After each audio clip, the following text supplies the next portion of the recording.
우리 지역 현안과 이슈를 짚어보는 헬로 이슈 토크 시간입니다. 제22대 총선에서 국민의 선택을 받은 국회의원 당선인을 만나보는 시간 마련했는데요. 이번 시간에는 한기호 춘천철원 화천 양구을 당선인 모시고 이야기 나눠보겠습니다. 춘천 스튜디오에 한기호 의원 나오셨습니다.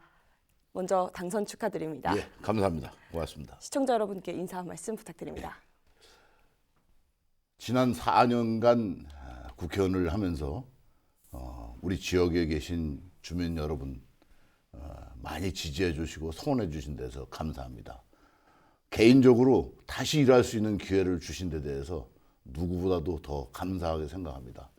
다만 이번 선거에서 우리 당이 사실 기대치에 못 미치는 성과를 냈기 때문에 앞으로 어떻게 극복을 하고 여당으로서 실질적으로 국민들을 위해서 봉사할 것이냐 하는 여기에 대한 많은 어려움이 이제 따르라고 생각을 합니다. 그러나 하늘이 무너져도 솟아날 구멍이 있다고 했는데 하늘이 무너지지 않았기 때문에 길은 있다고 생각합니다. 국민들께 호소하고 국민들의 성원을 얻는다면 충분히 극복할 수 있다고 생각합니다. 많이 성원해 주시기 바랍니다. 네, 이제는 4선 의원이 또 되셨어요. 무게가 남다를 것 같습니다. 흔히들 이제 4선 의원이라 그러면 이제 그런 말씀 하시죠. 근데 제가 봐서는 4선이라는 자체가 초선, 재선, 3선을 거치면서 우리가 흔히 TV 프로그램에 달인이라는 프로그램이 있듯이 국회에서 일하는 노하우가 그만큼 축적이 됐기 때문에 다른 사람들보다 일하는 방법을 알고 그리고 또 그 사이에 이제 쌓은 인맥을 가지고 문제를 풀어내는 이런 것 때문에 그 가치가 있는 것이지 뭐 4선이 됐다고 해서 다 그만한 그 무게가 있다고 이렇게 보기는 어렵습니다. 그래서 지역 주민들께서도 선택해 주신 자체가 그동안 그 일한 성과 그리고 앞으로 기대치가 그만큼 노하우가 있으니까 우리 기대치를 충족시킬 수 있을 것이다. 이렇게 생각해서 해주시지 않았나 생각합니다. 특히 강원도는 여야 8명의 국회의원이 있는데 이분들이 그대로 다 들어왔지 않습니까? 네. 이건 그만큼 강원도에 있는 의원들이 전부 다 지역에선 필요한 사람이었다. 이렇게 보여지죠. 네. 선거 과정 얘기를 또 안 해볼 수가 없는데요. 선거 운동 기간에 힘들었던 부분이나 뭐 기억에 남는 에피소드 있으실까요? 제일 괴로웠던 게 처음에 우리 여야 합의를 해서 지역구를 확정을 못하고 선거관리위원회에서 넘어온 안을 가지고 이야기를 했을 때 철원, 화천, 양구, 인제, 고성, 속초 6개 시군을 한 개 지역구로 한다고 하니까 참 그 감당이 안 되는 거죠. 네. 그리고 이것이 빨리 결정이 안 되고 또 이제 민주당에서는 춘천을 2개 지역구로 가고 너희 지역구는 6개를 가라. 이래서 줄다리기를 하는 과정에서 사실은 지역구가 확정이 안 되니까 어려움이 이제 굉장히 있었고 그리고 지역구가 확정된 다음에는 당 내에서 경선을 또 해야 되는데 경선도 예선전이 있고 본선까지 치렀습니다. 그러다 보니까 공식 선거 운동 기간 바로 직전에 후보가 확정되니까 사실 선거에 대한 준비할 시간이 많이 부족했죠. 부족해서 아주 촉박하게 그리고 짧은 시간 안에 예선전에서 에너지를 너무 많이 빼앗겨가지고 본선에서 아주 힘들게 또 본선을 치른 겁니다. 그래서 이게 이제는 더 이상 이렇게 해가지고 그 우리 국민들에게 불편을 주는 일은 정치권에서 이제 하지 말아야 됩니다. 좀 선거구 획정이 좀 빨리빨리 돼야. 그래서 이제 이 문제가 선거구가 저는 춘천이 2개 지역 선거구가 되는 게 맞아요. 왜냐하면 인구가 이제 28만, 29만 명 정도 되는데 이 인구가 되면 춘천을 2개 지역구로 만들고 원주 2개 지역구면 사실은 강원도 전체 8개 그 국회의원 지역구를 가지고서 4개를 주고 나면 나머지 4개 가지고 강원도 나머지 지역을 편성을 해야 되니까 이게 거의 불가능한 거죠. 공룡 선거구가 이제 나올 수밖에 없는. 그래서 지금도 뭐 많이 거론이 되고 있습니다만 면적을 인구로 환산해 줘야 된다. 그다음에 기초단체를 최대 4개까지만 해줘야 된다. 이런 얘기가 계속 나오고 항상 법안 발의가 됩니다.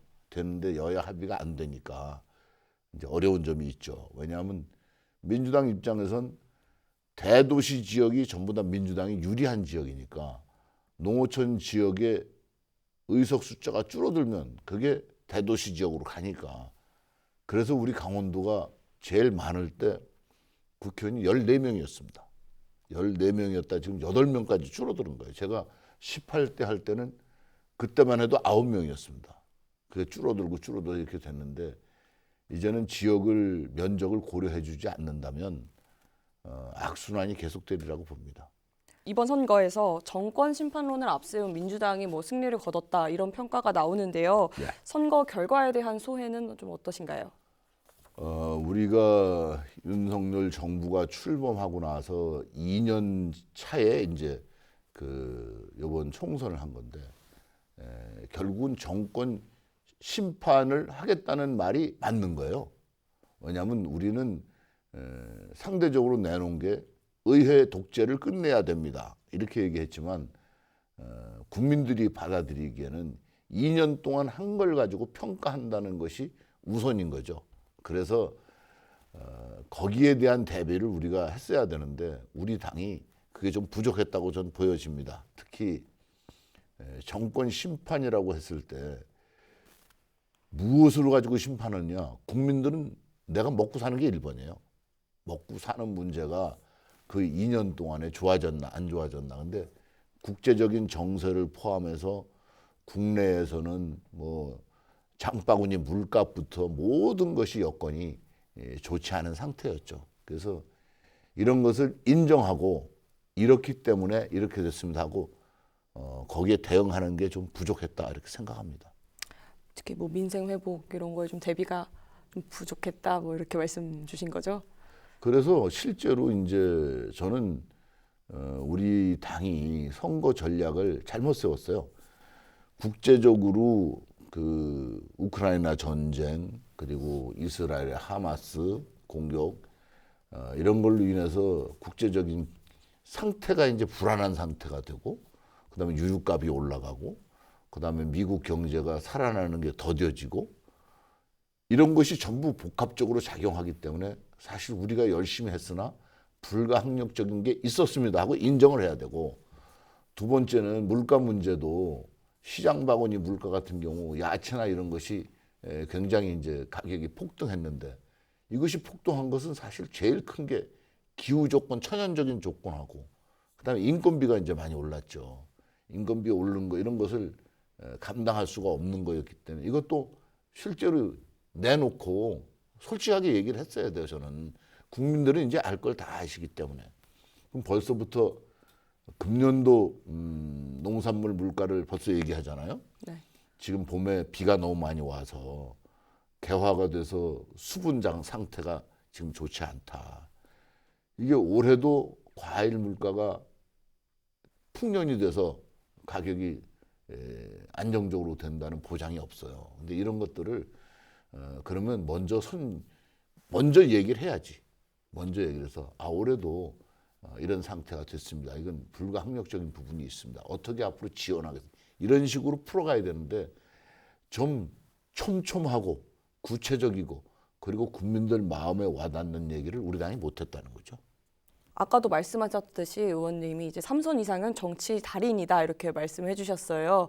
앞으로 이제 정치 달인으로서 해결해야 할 지역 현안이 있다면요? 해결해야 될 현안은 당연히 많죠. 우리 지역이 전부 다 접경 지역인데 제일 큰 게 군인들이 부대가 해체되고 부대가 이전하면서 지역 경제가 이제 무너졌기 때문에 이걸 살려야 되고 또 우리 춘천은 강북 지역이 지금까지 소외된 지역으로 평가받았는데 제가 거꾸로 이렇게 얘기합니다. 옛날 서울의 강남은 사실은 시청이 있는 것도 아니고 논밭과 과수원과 야산이 있었는데 지금 강남이 가장 서울의 경제 중심 지역이 됐듯이 우리 강북도 그렇게 된다.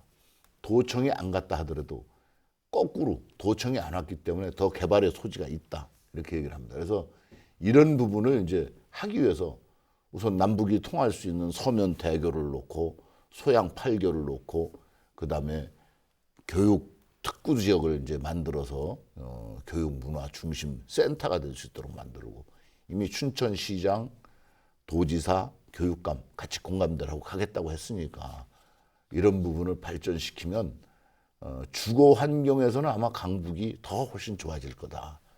그다음에 우리 지역 중에서 이제 그 북삼면 지역에 이제 동면하고 그쪽에는 그 소양호가 있어서 개발이 안 되는데 여기를 개발해서 한다면 서울서 가깝기 때문에 힐링을 하는 아주 휴식을 하는데 최적합 지역이 될 거다. 또 철원 하천 양구 지역은 이제 새로운 먹거리를 이제 개발하죠. 그 철원은 수장절리길, 그다음에 꽃밭 이런 걸 하면서 이제 외지에서 오는 사람들이 쉽게 올 수 있도록 교통망을 확충하는 게 이제 철원이 제일 급한 문제고 고속도로를 놔야 되고 또 화천 양구도 이제 지역의 특성을 살려서 여기도 이제 동서고속화 철도가 가면 역세권 개발을 해야 되고 지역에 이제 먹거리들을 창출하기 위해서 지역의 특화 사업들을 하는 것을 중점적으로 해야 됩니다. 그다음에 이제 우리 지역에서 농산물 생산하는 것이 군납이 되는데 이 군납되는 것도 정상적으로 될 수 있도록 강원도 특별자치도법에 들어 있습니다. 들어 있지만 이게 정상적으로 되도록 이제 감시해야 되고 챙겨야죠.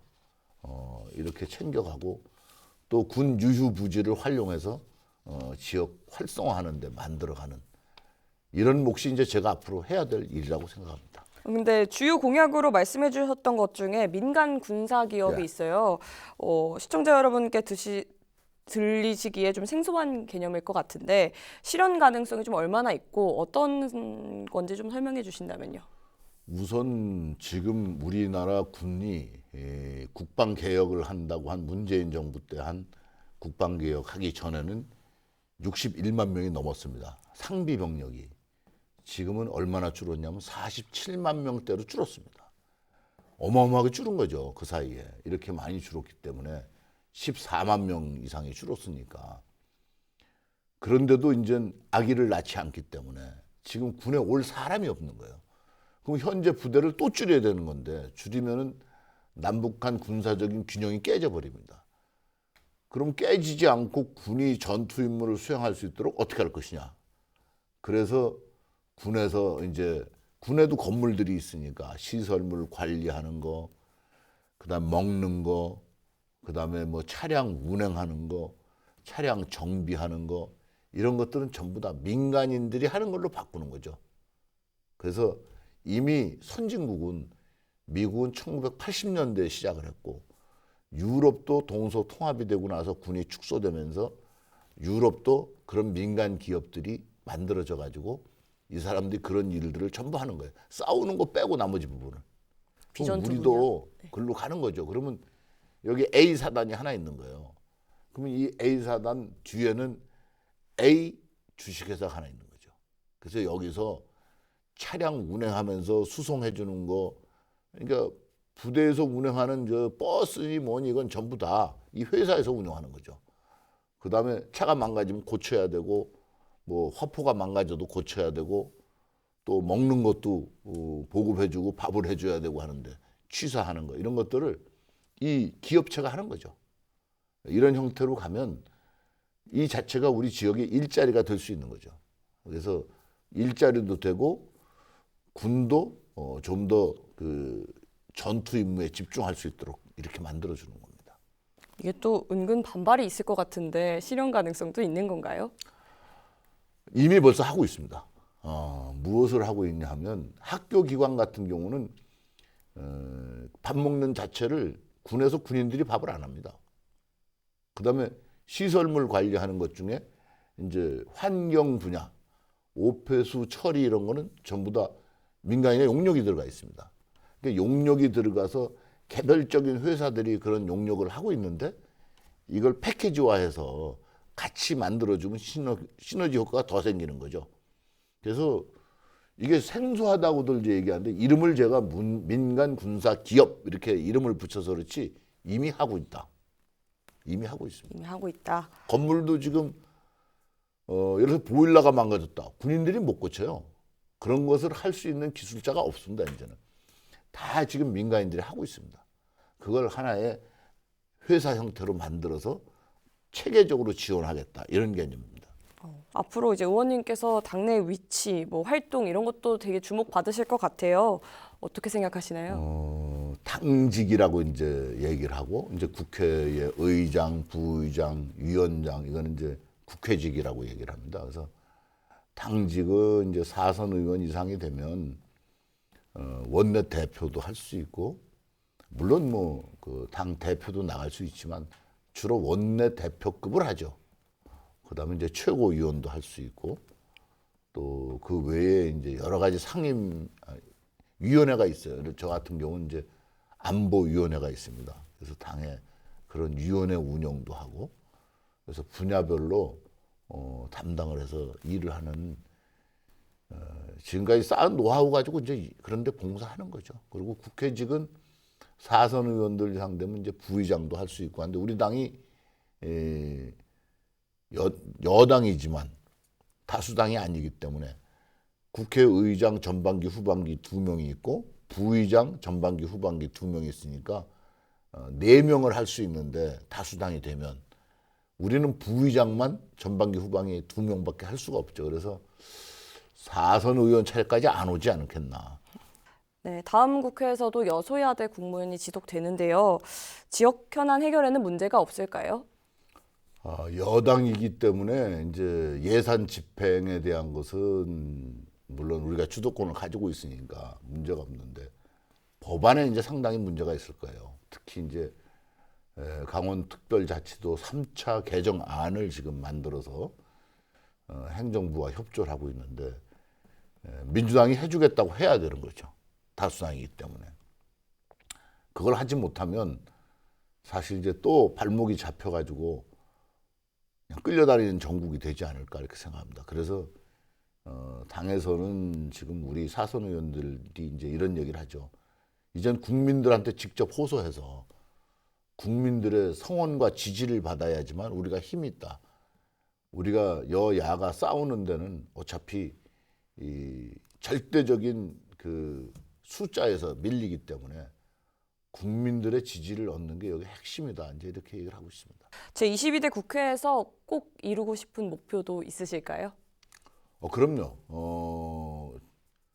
제가 이제 그 항상 뭐 할 거냐 이렇게 물어보면 국가를 위해서 국회의원이니까 국가를 위해서 일하는 거 하나, 지역을 위해서 일하는 거 하나 두 가지를 이제 얘기하죠. 그래서 우리 국회에서는 정말 국태민안이라고 얘기했지만 국가가 안정적으로 갈 수 있도록 거기에 기여하는 것이고 지역은 지역의 현안들 그래서 우리 춘천 같은 경우는 제일 급한 게 이제 교통 문제에서 소양 8교, 서면 대교, 그다음에 소양강의 소양호 주변을 개발하는 거 이런 것들이 이제 강북 지역에 이제 주로 일이 되고 또 우리 이제 교육 문화 이제 특구 형태로 이제 가는 거 이런 것을 이제 해야 되고 국가에서 이런 뭐 또 지역마다 그 교통망 확충하는 거 또 지역에 민원이 많은 그 군사 문제 민통선 군사시설 보호구역 이런 거에 대해서 전향적으로 이제 개선해 나가는 거 이런 일들을 이제 해야죠. 마지막으로 이제 한기호 의원님을 믿고 지지해준 지역민 여러분께 한 말씀 부탁드립니다. 우선 저를 뽑아주신 춘천 시민 그리고 철원하천 양구 국민 여러분께 진심으로 감사를 드립니다. 4선이라고 해서 건방지거나 또 어떤 면에서 자기가 오만하거나 이러지 않고 정말 초심으로 돌아가서 초선 의원 같이 열심히 일하겠습니다. 그리고 우리 강원 도민들이 바라는 올바른 국회의원 그리고 진짜 진정으로 국가를 위해서 봉사하는 국회의원이 되도록 최선을 다하겠습니다. 그리고 지켜봐 주시면 결코 실망시켜드리지 않겠습니다. 좋은 국회의원이 되겠습니다. 감사합니다. 지금까지 한기호 춘천 철원 화천 양구 을 당선인과 함께했습니다. 오늘 말씀 감사합니다. 시청해주신 여러분 고맙습니다.